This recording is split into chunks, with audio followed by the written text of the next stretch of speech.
Assalamualaikum warahmatullahi wabarakatuh. Bismillahirrahmanirrahim. Al-Fatihah ala hadhihi niyya wa ala kulli niyatin salihah wa ala manawasid al-Habib Abdullah bin Alawi bin Muhammad al-Haddad wa ala manawa al-Habib Ahmad bin Zain al-Habsyi wa ala manawa al-Habib Bakar Muhammad Sagaf wa ala manawa al-Habib bin Syahab wa ala manawa Syekhina al-Habib Umar bin Habib wa ala manawa Syekh Imam Ghazali wa ala manawa Syekh Abdul Mu'ti محمد بن عمر النووي البنطني وعلى منار الشيخ الإمام جلال المسعودي على هذه النية وعلى كل نية صالحة نتغشم بالرحمة والمغفرة إلى حضرة النبي سيدنا محمد صلى الله عليه وسلم سر الفاتحة. أعوذ بالله من الشيطان الرجيم. بسم الله الرحمن الرحيم. الحمد لله رب العالمين الرحمن الرحيم مالك يوم الدين إياك نعبد وإياك نستعين اهدنا الصراط المستقيم صراط الذين أنعمت عليهم غير المغضوب عليهم ولا الضالين آمين. بسم الله والحمد لله والصلاة والسلام على سيدنا رسول الله سيدنا محمد بن عبد الله وعلى آله وصحبه ومن والاه ولا حول ولا قوة إلا بالله. نبينا التعلم والتعليم والنفع والانتفاع والتذكر والتذكير والإفادة والاستفادة والحث على التمسك بكتاب الله وسنة رسوله والدعوة إلى الهدى الدلالة على الخير ابتغاء وجه الله ومرضاته وقربه وثوابه من الله تعالى. يقول المصنف رحمه الله تعالى في كتابه إلى أن قال الصدق. Hari ini kita masuk ke pembahasan yang berkaitan dengan hukum sodak atau membahas soal mahar dalam pernikahan.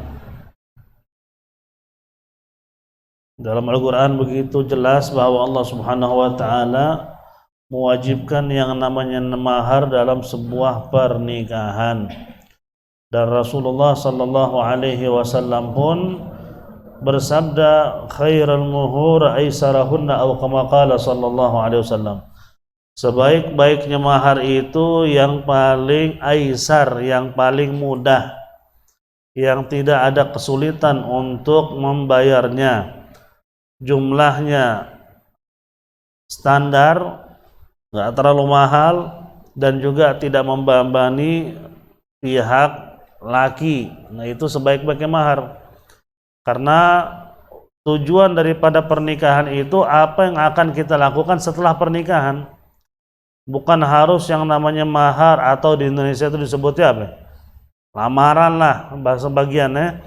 Di antaranya lamaran juga, walaupun itu nggak termasuk kategori mahar, itu sampai ada yang minta dibawain 20 juta masih teriak juga.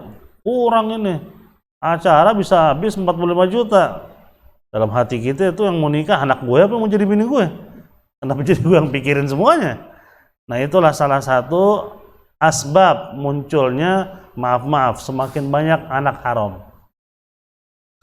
Dipersulit. Anak muda mau nikah dipersulit. Mahar begini, lamaran begini, dibikin puyeng ke anak. Selama ini di pacaran gak pernah ada omongan apa-apa dari orang tua atau perempuan. Pergi pulang jam 12 malam, jam 1, yang penting anaknya sehat, napas, nggak ada cacat, padahal nggak tahu diapain sama laki di luar. Bahasanya seperti itu. Begitu laki, udah deh gue jadi bini deh, dosa mulu gue nih. Datang ke bapaknya, Pak, mau ngelamar anak bapak. Emang punya berapa loh? Digituin malah. Bukan dimudahin, maksiat dimudahin, mau serius apa? Dipersulit. Nah, itu orang di Indonesia sekarang begitu. Nggak semua ya, cuman banyak. Akhirnya gagal pernikahan, si laki sama perempuan ngerasa saling apa?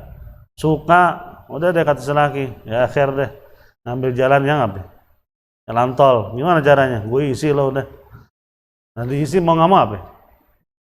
Dikawinin, tapi secara terpaksa. Ya, itu nggak dibenarkan dalam syariat. Qulna fi darsil madhi, kami sudah sampaikan pada pembahasan sebelumnya, annal ijab fin nikah, bahwasanya ijab, apa artinya ijab? Siapa yang ngucapin ijab? Si wali. Wali dari pihak perempuan. Zawwajtuka, itu ijab. Yang ngucap pertama itu disebutnya ijab. Huwa zawwajtuka binti, seperti saya nikahkan anak saya, itu disebutnya ijab. Biriyalin, dengan 1 rial. Ini zaman dulu nih pengarang kitab nih. 1 rial itu 2,5 rupiah. 1 rial Saudi dulu 2,5 rupiah. Sekarang berapa ya? 4 ribuan sampai 3,8. 1 rial Saudi hampir 4 ribu sekarang. Dulu 2,5, 2,5 rupiah. Mungkin masih berharga dulu duitnya. Wal qabul, dan kabul itu ketika si pihak suami berkata qabiltu nikahiha, aku terima nikahnya dengan 1 rial. Jadi kan disebut mahar 1 rial, dibilang saya terima nikah dengan apa? Dengan 1 rial. Wa hadzal riyal, uang yang disebutkan ketika akdu nikah itulah yang disebut dengan maharan, atau bahasa lainnya sodakan. Ada 2 tuh. Terkadang disebut sodakan, terkadang disebut mahar. Nah, ini yang wajib nih. Tetek bengek, tahu tetek bengek ya, bahasa Betawi ya. Tetek bengek maksud bawaan nih. Lamaran bawa ini, bawa apa? Kue, buaya, anaknya, cucunya, cicak, macam tuh. Itu semua tidak diwajibkan dalam Islam sebenarnya. Itu menjadi budaya. Salah nggak? Ya nggak salah. Itu salah satu perhatian pihak laki kepada pihak si perempuan. Perhatian pihak perempuan nyambut pihak laki dengan baik, itu nggak masalah. Sesuatu budaya yang tidak melanggar hukum agama nggak perlu kita perdebatkan. Intinya begitu. Seperti model kemarin yang pernah bahas ya, wayang. Wayang ini gimana? Wayang emang ada ulama yang haramin kok, bukan nggak ada. Di Indonesia ada ulama yang haramin, ulama dulu, ulama sekarang. Sekarang tiba-tiba ada orang muncul mengharamkan wayang. Kita bilang jangan mengharamkan sesuatu yang menjadi budaya, bahkan menjadi sebab tersebarnya Islam. Tersebar Islam di zaman Wali Songo pakai wayang, walaupun itu bukan Wali Songo yang bawa, udah ada tuh wayang di Indonesia, cuman sama Wali Songo dijadikan sebagai cara untuk menyebarkan agama saat itu. Salah nggak? Ya nggak salah.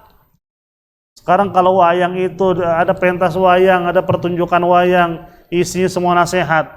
Kan kadang-kadang antara bapak sama anak, bapaknya durhaka, kan begitu. Semua nasihat isinya.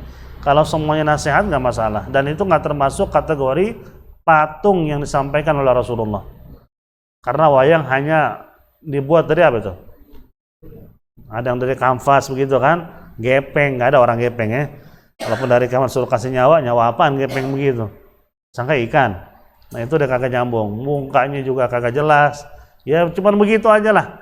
Itu nggak jadi masalah. Cuman yang jadi masalah sekarang, ketika ada orang yang tidak setuju dengan pendapat itu ustadz, dibikinin wayang juga, mukanya muka tuh ustadz. Nah itu udah nggak benar. Saya juga nggak setuju. Kita boleh menjawab orang yang beda dengan kita dengan argumen, dengan ilmu, bukan dengan menghina. Bikin sosok ustadz kita mainin wayang, digebukin di wayang, itu nggak benar. Itu nggak benar. Itu bukan begitu caranya. Mau bagaimanapun kita hargain orang yang beda pendapat sama kita. Mereka punya argumen, kita punya argumen, kita adu argumen. Mereka orang-orang yang ibadah, orang-orang yang sholat, orang-orang yang apa? Yang ngerti Allah Subhanahu wa taala, meskipun mungkin beda jalan sama kita, jangan hina, dosa. Imamul Haddad dalam kitab beliau itu disebutkan ketika kita berkata iblis yang terkutuk, alaihi la'natullah, iblis yang terkutuk, emang Allah sudah kutuk iblis, dapat 2 pahala gak? Kagak dapat pahala, ngomong gitu kata dia. Emang sudah dikutuk sama Allah, ngapain dong katain juga iblis?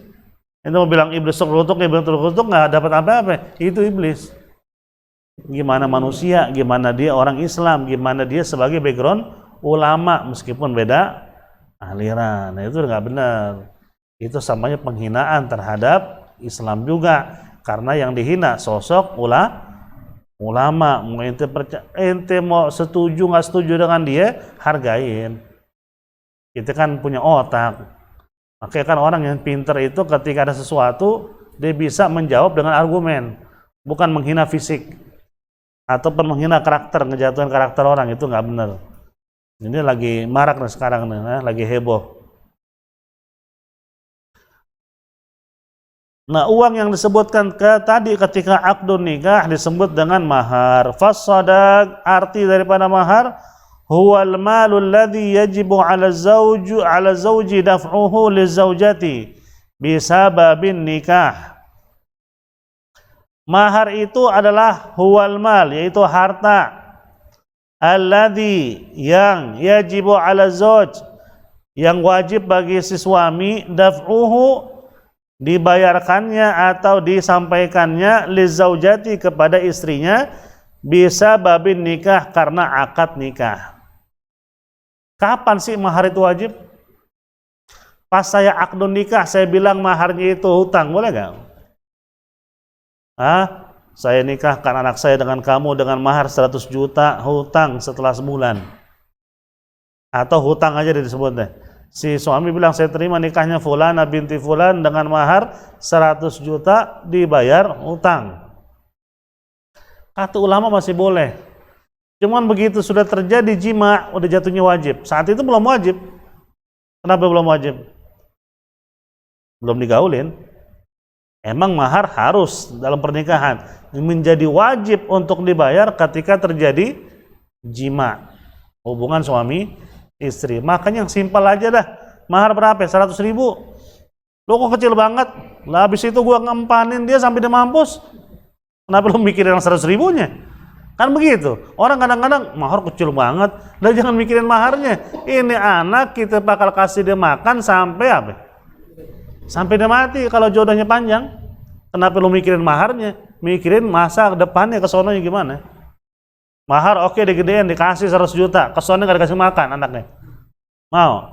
Nah itulah kadang-kadang kita berpikirnya harus apa? Harus lebih logis. Anak kita diambil sama laki, mau tanggung jawab, berarti ada beban di diri kita yang dikurangin sama Allah. Bukan beban, maksudnya tanggung jawab. Anak bukan beban, tanggung jawab dia sebagai ringan karena anaknya sudah ada suami yang tanggung jawab. Jadi nggak usah ribet masalah mahar. Berapapun yang penting apa? Sah pernikahannya.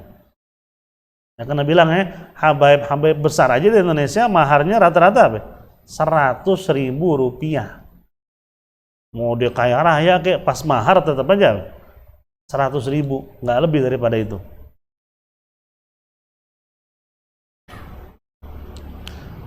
Wa tusannu tasmiyatul mahri fi aqdin nikah. Sunnah ketika akad sebut kata mahar. Sunnah. Nggak wajib. Yang penting maharnya ketahuan sebelum akad nikah. Si pihak laki udah nyampein ke pihak perempuan maharnya. Dan seandainya nggak langsung si bapaknya jadi wali, seandainya jadi wali siapa nih? Penghulunya tahu maharnya berapa. Pas akad nggak disebut nggak masalah. Saya nikahkan anak saya Fulana binti Fulan kepadamu. Dia bilang apa? Saya terima, sah. Sebut mahar dalam akad adalah sunnah. Satu, biar kagak lupa. Kedua, biar orang-orang tahu bahwa maharnya akan disampaikan. Nah, ada pertanyaan, kalau maharnya ayat-ayat Quran gimana? Kan suka ada tuh.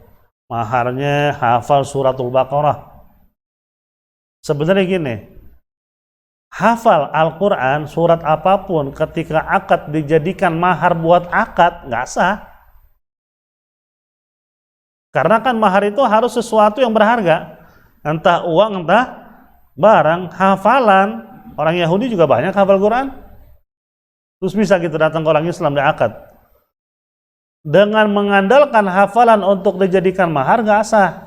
Cuman Anda mengandalkan hafalan untuk ngajarin istri setelah akdun nikah dan dijadikan sebagai mahar, itu mazhab Syafi'i nggak bolehin. Contoh dia nggak punya duit nih.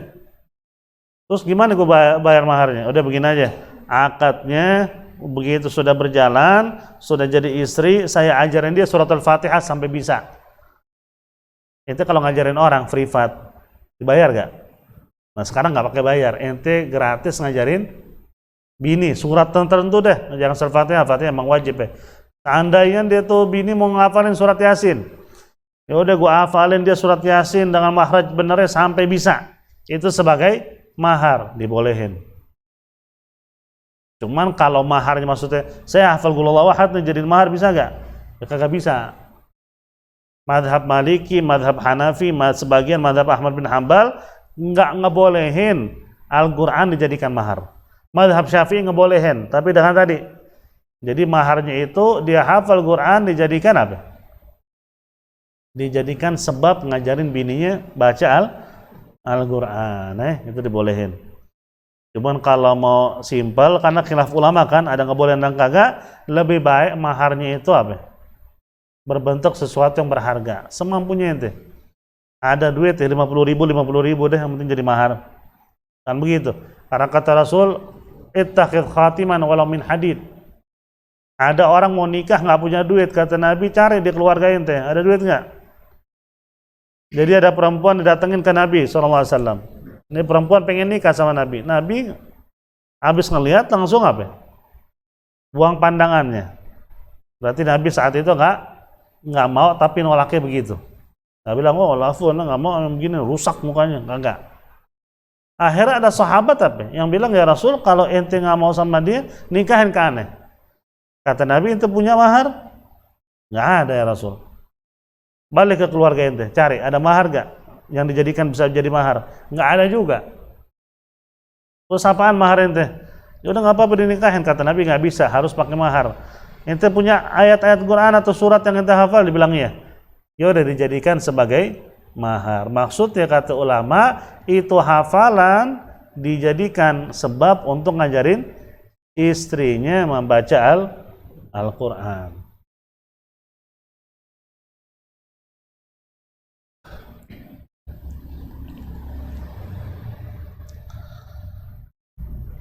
Kalau barang boleh, nggak harus uang ya, barang juga bisa.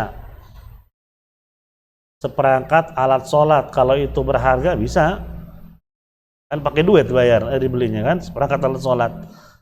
Atau seandainya apapun barang itu, yang penting barang berharga. Jika dijual ada apa?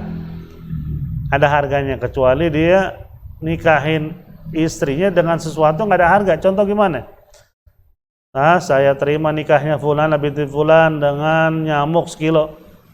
Tempat nyamuk sekilo. Saya mau beli nyamuk sekilo. Kalaupun ada nyamuk sekilo saya mau beli. Nah, itu kagak nyambung. Kenapa? Tidak ada harganya. Atau ada harga tapi haram. Minuman keras. Minuman keras mahal ya, harga 10 juta sebotol. Saya terima nikahnya Fulan bin Fulan dengan mas kawin, disebutin tuh minumannya. Mana ditaruh pakai pita segala macam, minuman keras. Nah, itu juga tidak dibenarkan. Yang penting berharga yang apa? Yang halal ya, bukan yang haram.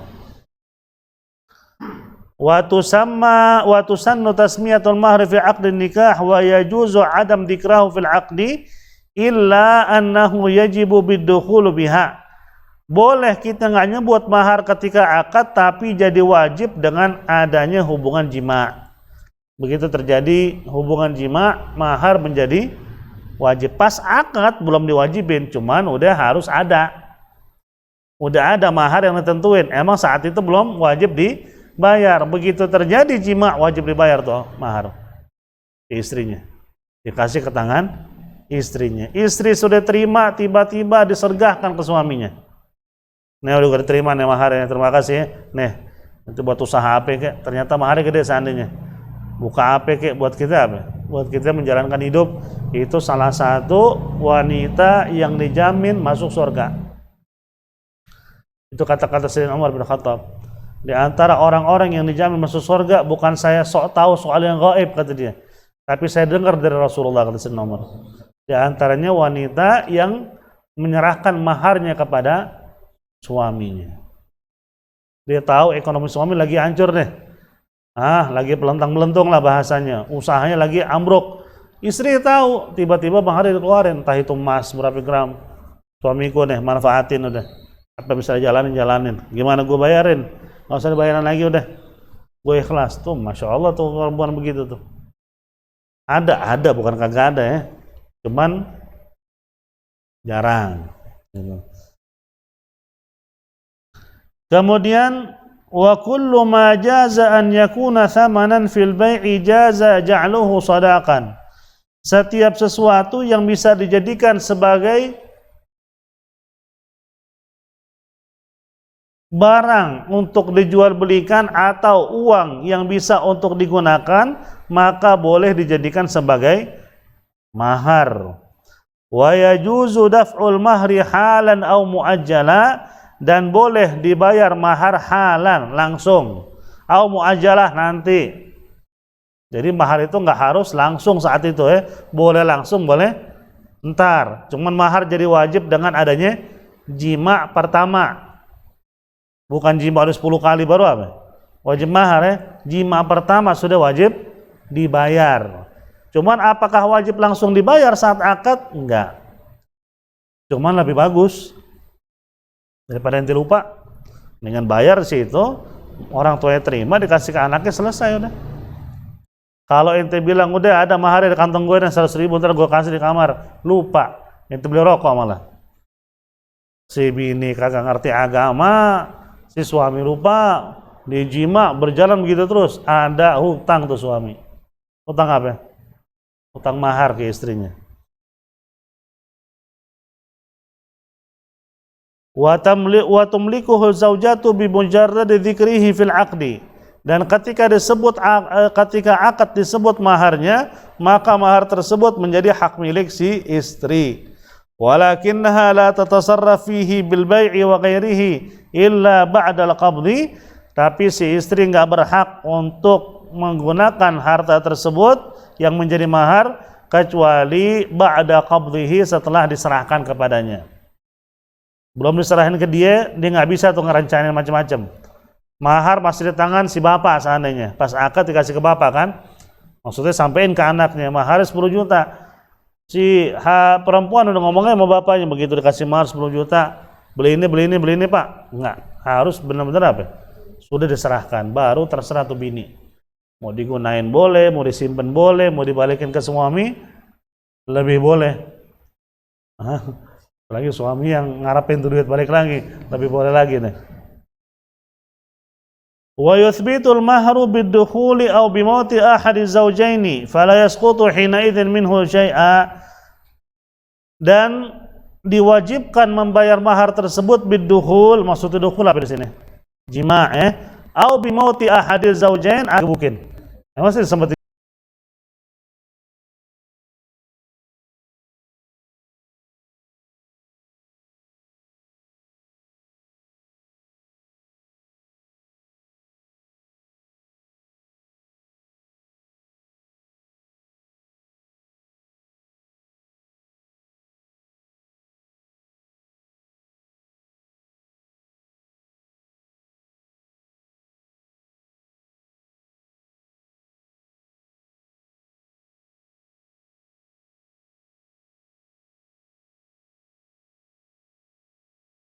digebukin katanya. Lu nggak tahu mati apa kagak tuh suami. Lagi resepsi, akad nikah, udah seneng-seneng sebelah kiri sebelah kanan, langsung jatuh tolak di tempat. Gila tuh. Nah ini gimana kalau kejadian udah habis akad disebutin maharnya, anggap 1 juta maharnya. Habis akad dia dicerain. Kata ulama, separuh maharnya harus disampaikan. Separuhnya. Wa yasqutu nisful mahar bi talaq qabla dukhul, dan separuh daripada mahar itu gugur dengan adanya perceraian sebelum jima, berarti diserahkan hanya separuh.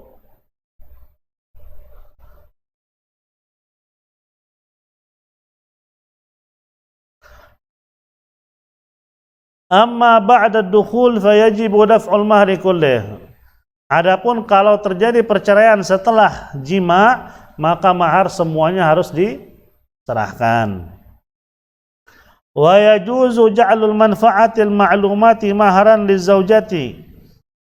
Wa yajuzu, dan diperbolehkan, ja'lu manfa'atin, menjadikan sebuah manfaat yang diketahui sebagai mahar. Boleh sebuah manfaat dijadikan mahar. Seperti apa? Tadi yang kita bahas, ngajarin bini baca Al-Quran. Wa khiyatatin, atau ngajarin bini cara untuk ngejahit. Jadi dia kursus sama suaminya sebagai pengganti mahar. Boleh? Boleh. Itu namanya apa? Sebuah manfaat yang disampaikan ke istrinya. Akhirnya istri kan punya keahlian, bisa jahit, atau punya keahlian baca Al-Quran karena sebab suami itu bisa dijadikan mahar dan lain sebagainya. Kemudian walimatul ursi. Tahu walimatul urs? Resepsi, ya. Jadi kalau di Indonesia dan setiap negara budayanya berbeda-beda. Di Indonesia resepsinya beda, di Hadramut, Yaman tempat kita belajar resepsinya juga beda. Di sana biasanya emang bikin 3 hari. Biasanya itu. Wajib kita hadir hari pertama, hari kedua sunnah. Hari ketiga makruh. Karena sudah terlalu apa? Berlebihan dianggapnya. Cuma di sana jadi budaya. Hari pertama disebutnya harawah, maksudnya akdun nikah tuh. Habis akad di rumah si istri, suami dan rombongan balik. Di rumah suami makan malam. Itu sebutnya harawah. Besok itu malam kan si istri diserahkan ke suami itu. Jam 1 setengah 2 malam diarak tuh bini ke rumah suami. Malam-malam tengah malam. Ditemui sama suami itu malam. Besok hari kedua disebutnya subhah. Makan siang di rumah si istri. Buat semua tamu undangan. Nggak ada di rumah suami. Semua di rumah istri. Hari ketiga di rumah istri juga. Disebutnya mishtah. Itu khusus perempuan.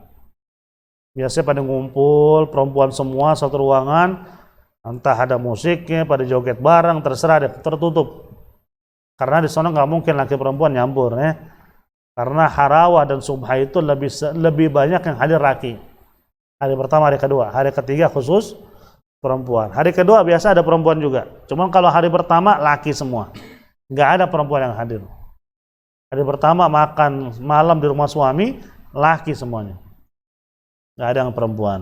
Itu saja menjadi budaya. Di sini mungkin nggak bisa diterapin, beda budaya. Nggak masalah, beda budaya, cara budaya berbeda, yang penting nggak melanggar agama. Kalau melanggar agama jangan dijadikan budaya yang benar. Itu harus benar-benar dirubah. Seperti yang bilang kan, ada tarian khusus daerah tertentu, itu jadi budaya, biarin aja. Tapi narinya telanjang, ini jadi masalah. Tariannya tetap harus ada buat mereka karena jadi budaya, tapi auratnya ditutup. Ini kan simpel, budaya tetap berjalan, tapi aurat apa? Auratnya ditutup. Nah, di sini kita sebut masalah walimatul urs atau resepsi. Katsiran ma ra'ainahu anna an-nas ya'iduna anwa' al-at'imah wal halawiyat lil asdiqa. Kami sering melihat banyak orang ketika akad nikah mereka menyiapkan makanan-makanan wa halawiyat dan manis-manisan lil asdiqa untuk teman-teman dekat, wal fuqara dan untuk orang-orang fakir miskin. Ini orang dulu. Orang sekarang resepsi yang datang ke orang fakir miskin, enak dia. Kenapa enak? Dia ngarepin kotak yang di depan penuh. Kan orang sekarang maaf di Indonesia banyak, nggak semua ya, banyak bikin acara dengan adanya persepsi dia berharap modal balik. Benar kagak? Berarti dari awal niat Anda udah kagak beres. Jangan harap rumah tangga anak Anda itu beres. Keluar berapa duit? 50 juta. Taruh kotak yang banyak. Apa itu kotak apa namanya? Buat amplop. Di depan pas mau masuk ada, di depan lagi ada. Kenapa? Sambil acara berjalan tuh orang tua ada hatinya, mudah-mudahan balik modal. Yang namanya ente menikahkan anak, keluar uang demi anak, itu kewajiban. Kalau berharap balik modal berarti nggak berbuat apa-apa buat anak. Nah, itu sudah menjadi tolak ukur orang sekarang tuh. Emang nggak semua, cuman banyak. Banyak kan seperti itu. Nggak balik modal, ngamuk-ngamuk. Apalagi banyak amplop, seandainya amplop dalam amplop, dalam amplop, dalam amplop. Nggak ada isinya sama sekali itu. Tebel nggak ada isinya. Enak banget dibuka sama dia. Nah, berarti dari awal niat itu nggak beres. Maka di situ niatkan yang baik-baik. Ini kalau orang dulu bikin acara, dia ngarapin teman dekat, fakir miskin datang. Dia nggak ngarapin orang-orang kaya datang. Fakir miskin apa? Didoain anaknya. Kalau sekarang berharap orang-orang berduit yang datang. Bikin undangan, yang diutamain siapa? Yang punya mobil, untuk ketahuan ya teman-teman yang berduit nih. fulan dulu. Kenapa? Amplopnya masih gede dari dia. Lah teman ini fulan. Udah deh, WhatsApp aja selesai. Ngapain bikin banyak-banyak? Banyak yang seperti itu. Jadi nggak bener ya. Itulah yang bikin rumah tangga anak jadi kagak beres. Dari awal udah kagak bener. Wa bi munasabati huduthi farahin wa sururin kal milad wa zawaj. Seperti adanya milad atau ulang tahun atau pernikahan, biasanya diadakan acara. Wa hadza yusamma walimah, ini disebut dengan walimah. Ente sekarang bikin acara ulang tahun disebutnya walimah. Walimah apa? Walimah milad. Walimah ulang tahun. Kalau seandainya nikah disebutnya walimatul urus. Walimah pernikahan. Walimah itu artinya apa? Makanan yang disediakan untuk menyambut yang hadir, itu disebutnya walimah.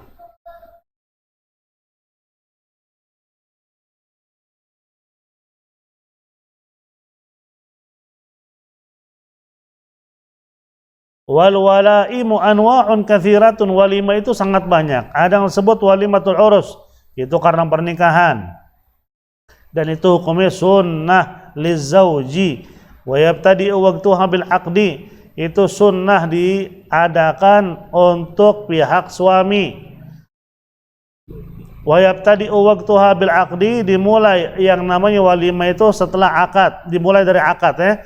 Wal afdal iqamatuha ba'da dukhuli, dan sebaiknya itu walimah diadakan setelah terjadinya jima. Sekarang kan susah. Ini kalau habis akad dia head 7 hari, belum ada acara juga tuh. Setelah 7 hari baru bikin apa? Resepsi. Udah basi ya. Nah kalau sekarang langsung aja habis akad langsung resepsi. Itu sunnah. Sebenarnya sunnah bagi siapa? Bagi pihak suami sebenarnya. Makanya kenapa di Indonesia yang bikin istri, pihak istri, tapi serah-serahan apa? Dibayarkan dari pihak suami. Emang sunnahnya pihak suami yang bikin acara, makanya seolah-olah kita nampung tempat juga, numpang tempat sama pihak perempuan. Nih duitnya nih, bikin deh acara deh, bahasanya begitu. Tapi banyak pihak perempuan keluar duit lebih banyak daripada apa? Daripada apa namanya itu? Serah-serahan ya. Ya kita kan ngasih semampunya kita ya. Kalaupun itu acara di rumah kita keluar duitnya segitu juga. Cuman pihak ini enggak, kita maunya bikin gede, urusan lo deh. Gue kasih segitu, itu kemampuan kita. Mau lebih, ente bikin sendiri. Nah itu sunnah. Pihak suami bikin acara walimatul urus. Kalau di sini kan di rumah perempuan atau di gedung. Makanya biasanya lamaran itu ada serah-serahan uang. Nah itu serah-serahan uang yang diserahkan itu bagian daripada sunnah Rasulullah. Yang dimana yang harusnya ngelakuin laki. Cuman di sini kan biasanya perempuan. Makanya diserahkan apa? Uangnya. Wa ijabatud da'wati ila walimatul ursi wajibatun ala kulli fardin, dan menghadiri acara walimatul urus hukumnya wajib atas setiap orang yang diundang, illa bi'udhrin, kecuali ada udhur, minal a'dzar, daripada udhur-udhur yang ada, seperti udhur-udhur meninggalkan sholat berjamaah, sakit berat, pusing 7 keliling, mules kagak berhenti. Nah ini bisa nggak hadir dan nggak dosa dengan hadir. Kenapa? Ada udzur. Sehat di rumah nggak ada acara, kan itu diundang sama fulan-fulan. Males gua hadir, dosa. Hadir wajib. Pernikahan kita diundang wajib hadir kecuali ada halangan. Wa amma walimata ghairal ursi kala walimatul milad wal ijabah ilahi sunnatun, tapi walimah yang lain selain walimatul urus sunnah kita hadir. Contoh, teman kita WhatsApp, jangan lupa ya di rumah gue besok akikahan. Sunnah kita datang. Enggak datang pun enggak masalah ya. Cuman harusnya lebih baik datang, senengin teman kita yang sedang bikin akikah anaknya. Cuman kalau walimatul urus wajib hadir.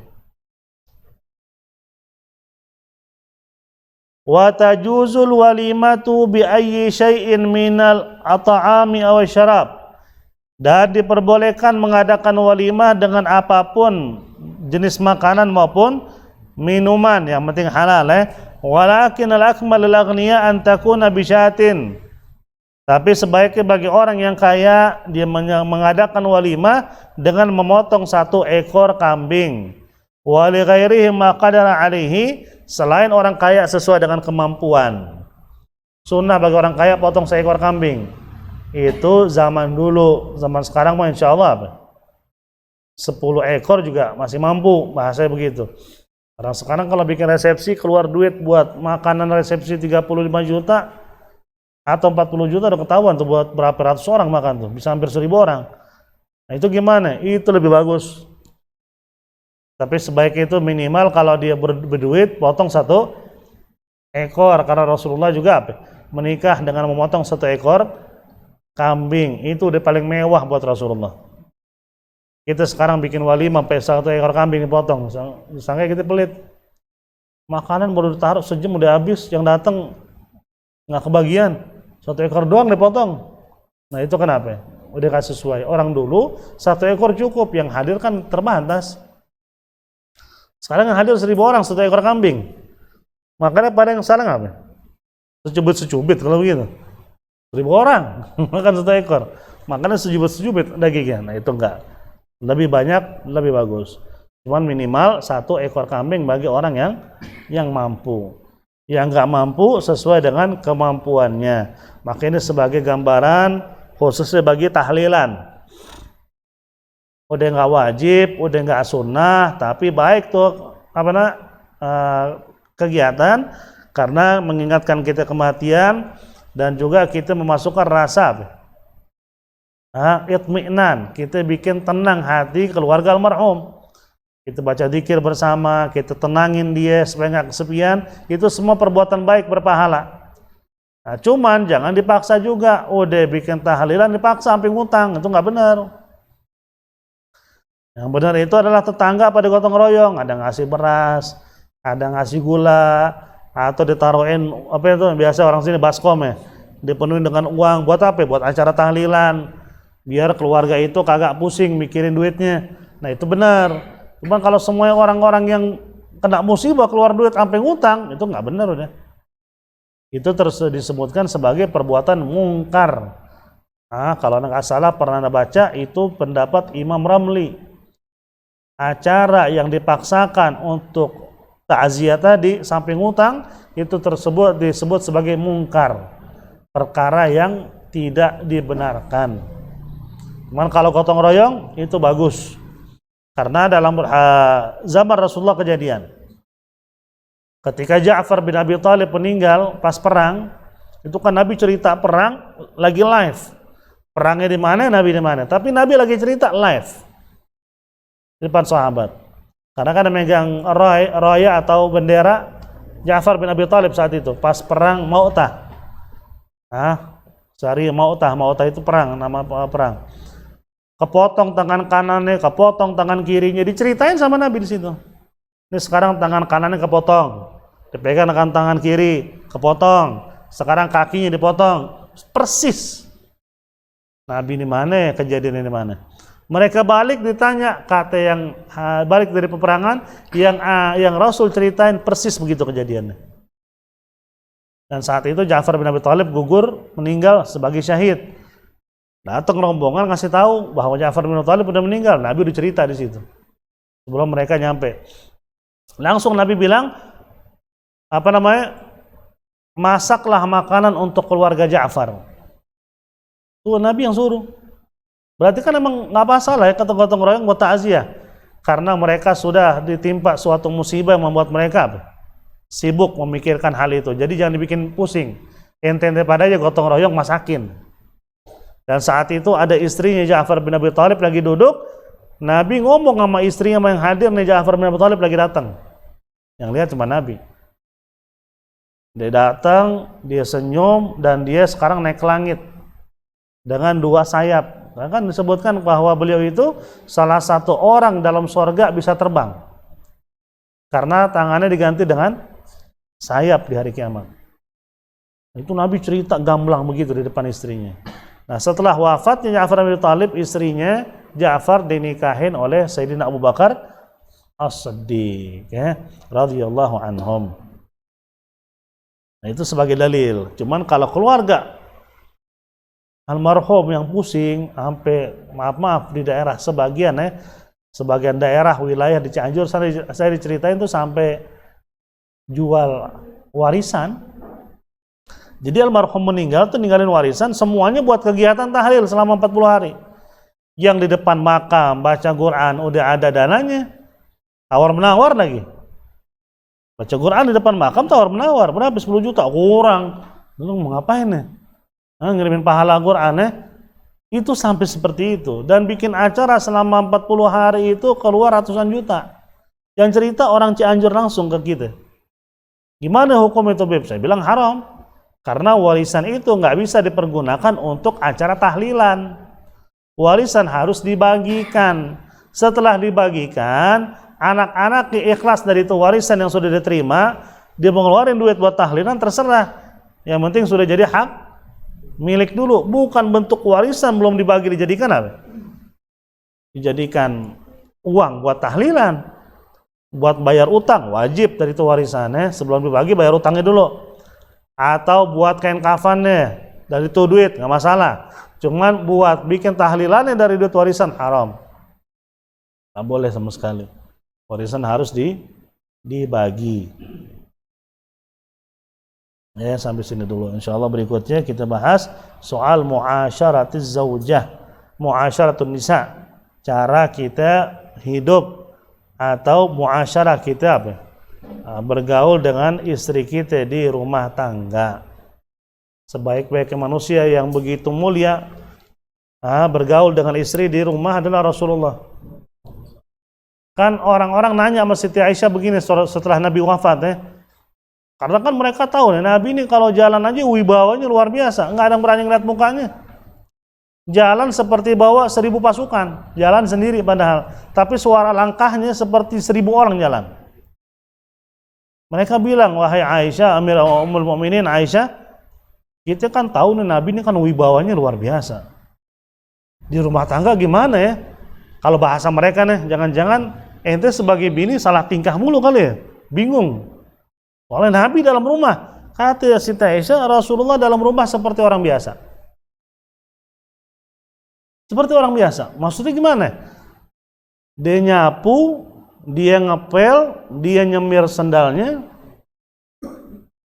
Jadi yang digambarkan sama sahabat di luar, itu Nabi beda di rumah.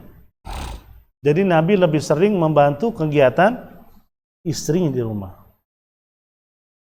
Bahkan dia pulang pagi-pagi ke rumah Siti Aisyah. Siti Aisyah belum masak, nggak ada sesuatu yang bisa dimasak. Ada makanan, wahai istriku? Nggak ada ya Rasulullah. Ya udah, puasa. Puasa tuh hari. Nah itu Nabi. Nah kita sama harusnya begitu ya. Kurangin beban istri di rumah. Jangan semuanya, gua kan nyari duit, sisanya lo udah. Nggak bisa begitu. Saling bantu. Dan capeknya istri melebihi capek suami loh. Ente coba, kan anda bilang berkali-kali, cobalah ente sekali-sekali bilang sama bini, udah nggak usah nyapu ngepel, gue aja dah. Ente nyapu, ente ngepel, cuci piring, capeknya kayak ente lari berjam-jam. Betul kagak? Sama kerja ente nggak ada apa-apanya. Dia udah nyapu, ngepel, masak, ngurusin anak ente. Pulang galakan ente lagi, mana makanannya? Mana sih nggak punya otak? Itunya nggak punya otak ya. Dia tahu bini kita lagi apa? Lagi repot ya, kurang lebih mah begitulah hidup. Dia kalau lagi nggak ngapa-ngapain pasti mikirin apa? Mikirin suaminya. Itulah kita hidup. Insya Allah kita akan bahas di pertemuan yang akan datang soal hal itu. Sebelum ditutup, jika ada pertanyaan dipersilakan. Fadhol.